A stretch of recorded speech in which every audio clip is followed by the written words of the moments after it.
বন্ধু, দেশটা নিয়ে খুব চিন্তাতে আছি। কি দেশে থাকা যাবে না দেশ ছেড়ে চলে যাওয়া লাগবে, কিছুই বুঝতে পারতেছি না বন্ধু।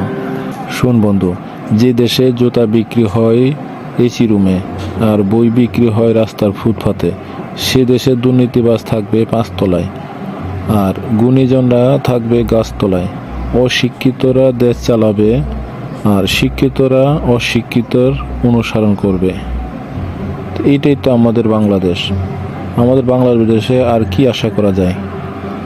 ভবিষ্যতে 100 বছরের কিচ্ছু আশা করা যায় না। যদি মনে করো এটা নিয়ে তুমি আশা করো, তাহলে ভবিষ্যৎ অন্ধকার।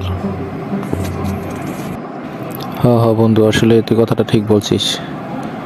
এই দেশে আর কিছু আশা করা যায় না।